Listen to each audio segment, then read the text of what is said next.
Assalamualaikum warahmatullahi wabarakatuh.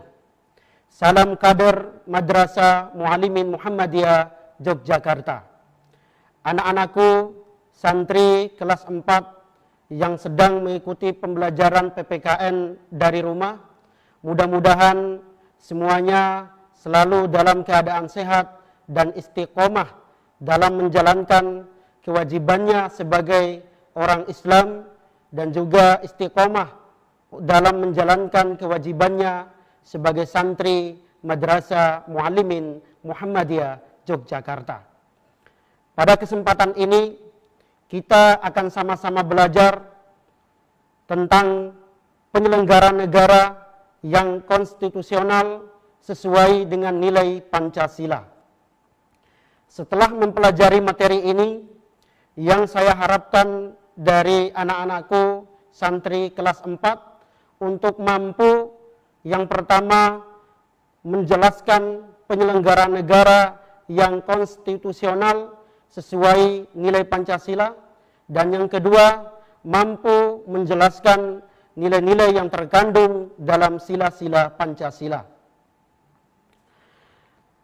Penyimpangan-penyimpangan yang terjadi dalam sistem ketatanegaraan kita tidak mungkin akan terjadi jika seluruh penyelenggara negara mematuhi dan mengamalkan ataupun melaksanakan Undang-Undang Dasar Negara Republik Indonesia tahun 1945 sebagai konstitusi negara dan Pancasila sebagai dasar negara dengan baik dan benar. Karena baik Undang-Undang Dasar maupun Pancasila memiliki nilai penting dalam sistem penyelenggaraan negara Indonesia.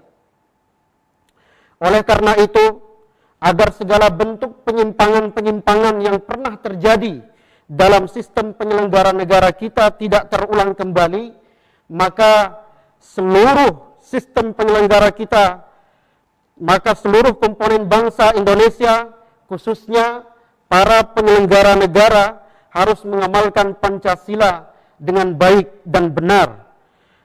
Dengan mengamalkan sila-sila Pancasila, diharapkan bangsa Indonesia dapat terus melangsungkan kehidupannya tanpa ada penyimpangan-penyimpangan, karena dalam melakukan kehidupan berbangsa dan bernegara sesuai dengan nilai-nilai yang ada di dalam sila-sila Pancasila. Pertanyaannya, nilai-nilai apa saja yang ada di dalam sila-sila Pancasila sehingga harus dijadikan acuan, pedoman dalam menyelenggarakan negara oleh penyelenggara negara? Yang pertama, sila ketuhanan yang Maha Esa. Sila ke-1 ini merupakan sila yang mendasari dasar dan jiwa keempat sila lainnya. Dalam sila ini terkandung nilai bahwa setiap tindakan yang dilakukan oleh setiap manusia, baik itu yang berkaitan dengan pelaksanaan penyelenggaraan negara, bahkan moral negara, moral penyelenggara negara, politik negara, pemerintahan negara, dan peraturan perundang-undangan negara, kebebasan dan hak asasi warga negara harus dijiwai oleh nilai-nilai ketuhanan yang Maha Esa. Sila kedua yaitu sila kemanusiaan yang adil dan beradab. Sila kemanusiaan yang adil dan beradab secara sistematis didasari dan dijiwai oleh sila ketuhanan yang Maha Esa, serta mendasari dan menjiwai ketiga sila lainnya. Dalam sila ini terkandung nilai bahwa negara harus menjunjung tinggi harkat dan martabat manusia sebagai makhluk yang beradab. Oleh karena itu, di dalam hidup bernegara, terutama yang berkaitan dengan penyelenggara negara,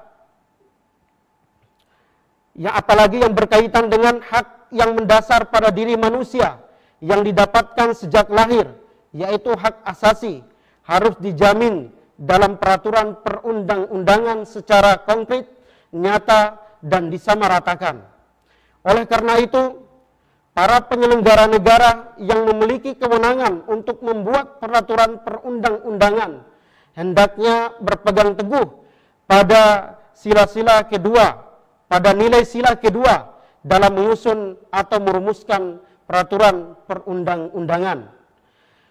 Para penyelenggara negara yang memiliki kewenangan untuk membuat peraturan perundang-undangan, yaitu legislatif, harus membuat undang-undang yang tidak bertolak belakang dengan keinginan rakyat, dengan kepentingan rakyat. Jangan melakukan sebaliknya.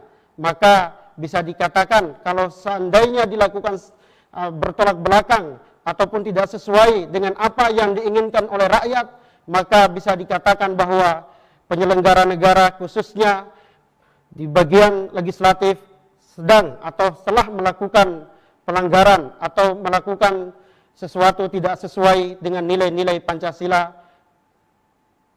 yaitu pada sila kemanusiaan yang adil dan beradab. Sila ketiga yaitu sila Persatuan Indonesia. Disinilah peran penting penyelenggara negara dalam menjunjung tinggi semboyan Bhinneka Tunggal Ika.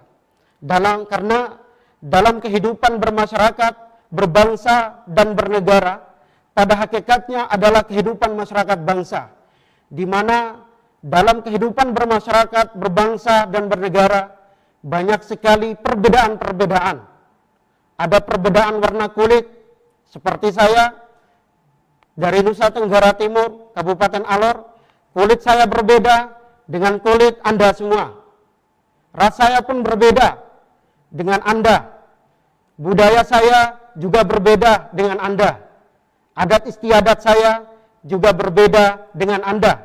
Tapi percayalah bahwa kita semua dalam satu naungan, dalam satu ikatan dengan semboyan Bhinneka Tunggal Ika. Disinilah peran penting penyelenggara negara dalam menjunjung tinggi semboyan Bhinneka Tunggal Ika. Beberapa upaya yang dapat dilakukan pemerintah selaku penyelenggara negara adalah dengan memasyarakatkan semboyan Bhinneka Tunggal Ika itu dengan benar, sehingga setiap manusia Indonesia memiliki kesadaran dan nasionalisme yang tinggi dalam menjaga dan mempertahankan persatuan bangsa di tengah perbedaan yang ada. Sila keempat, sila kerakyatan yang dipimpin oleh hikmat kebijaksanaan dalam permusyawaratan perwakilan. Nilai filosofis yang terkandung dalam sila ini ialah bahwa hakikat negara adalah sebagai penjelmaan sifat kodrat manusia sebagai makhluk individu dan makhluk sosial. Hakikat rakyat adalah merupakan sekelompok manusia sebagai makhluk Tuhan yang Maha Esa, yang bersatu bertujuan mewujudkan harkat dan martabat manusia dalam satu wilayah negara. Rakyat merupakan subjek pendukung pokok keberadaan suatu negara, harus dapat berperan mewujudkan suatu tindakan yang dimulai dari rakyat, untuk rakyat, oleh rakyat, sehingga keberadaan suatu negara seharusnya dapat memberikan pelayanan yang baik untuk rakyatnya demi kesejahteraan rakyat. Sila yang kelima, sila keadilan sosial bagi seluruh rakyat Indonesia. Sila kelima ini sebenarnya merupakan suatu cita-cita, harapan dan tujuan dalam pengimplementasian keempat sila sebelumnya, yakni menciptakan keadilan sosial bagi seluruh rakyat Indonesia. Keadilan yang dimaksud dalam sila ini ialah keadilan kemanusiaan, yaitu keadilan dalam hubungan manusia dengan dirinya, dengan manusia lainnya, dengan bangsanya, dan juga dengan Tuhannya. Anak-anakku, santri Madrasah Muallimin Muhammadiyah Yogyakarta yang sedang mengikuti pembelajaran PPKN dari rumah, untuk materi lengkapnya kalian bisa kunjungi portal siswa di www.siswa.muallimin.sch.id, dan jangan lupa dibaca materinya, dan sekiranya kalau ada hal-hal yang penting maka perlu dicatat, sebagai bahan pembelajaran kalian saat di rumah. Saya akhiri, salam sukses, salam kader Madrasah Muallimin Muhammadiyah Yogyakarta. Akhiru kalam, wassalamualaikum warahmatullahi wabarakatuh.